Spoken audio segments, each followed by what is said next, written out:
teachers, we always give everything. We sacrifice everything for our students.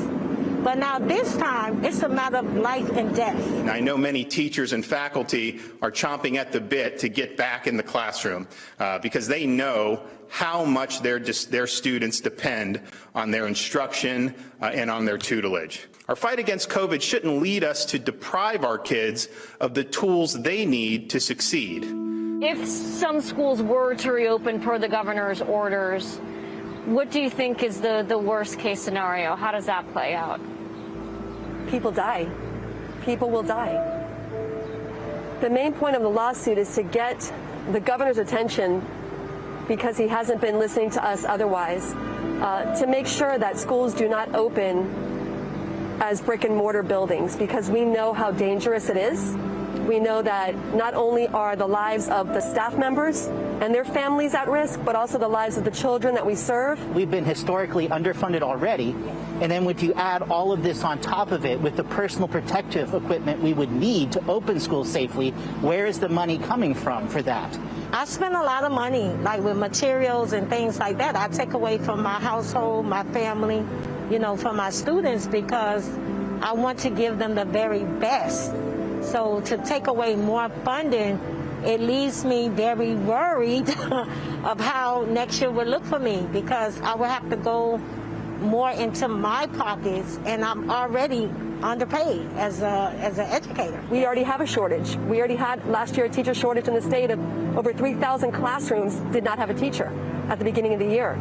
And so this, you know, we've heard that teachers are going to be leaving the profession. That's just going to make it much worse. There is nothing I want more than being back in front of my students. I love my job. I get paid to be goofy and sing songs and teach kids about music. But this is keeping me from doing my job because the virus has not been dealt with like it needs to be. Dasha joins me now outside a high school in Miami. Dasha, we just heard their concern there, and one teachers union in Florida has filed a lawsuit surrounding the reopening of schools. Tell us about that and just a little bit more about how these teachers are feeling that you spoke with.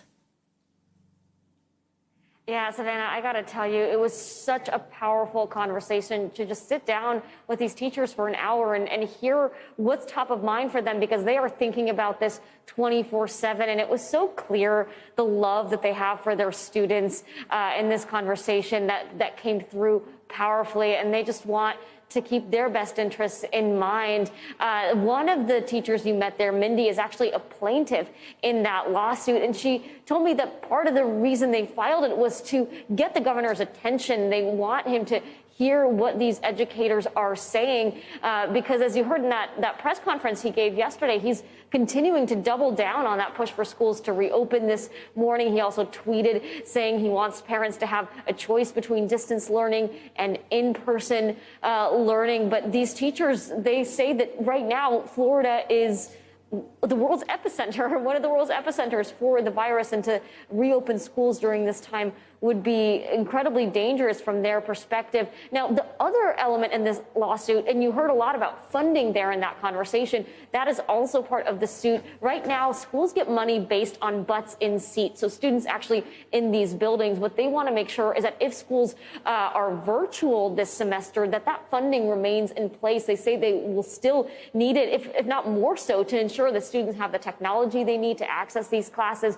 and to prepare for when eventually and hopefully schools do reopen in person. They want to have the right PPE in place, the right resources to reopen safely when that does happen. Savannah?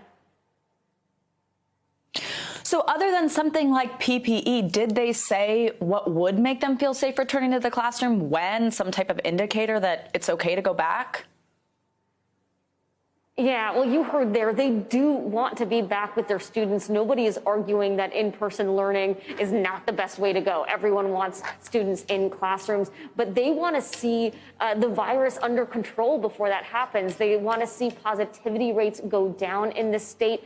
They want proper plans and protocols in place. One of the criticisms I heard from them about the governor's plan was that it's not much of a plan. He doesn't tell these school districts what they should be doing. He really leaves the details up to these individual localities, and they say that doesn't make them confident moving forward. They're teachers, they're planners. They want to have these steps, these protocols in place, and importantly, the funding to actually implement those protocols. One of the teachers told me not having those resources would be like going to war without any weapons, Savannah.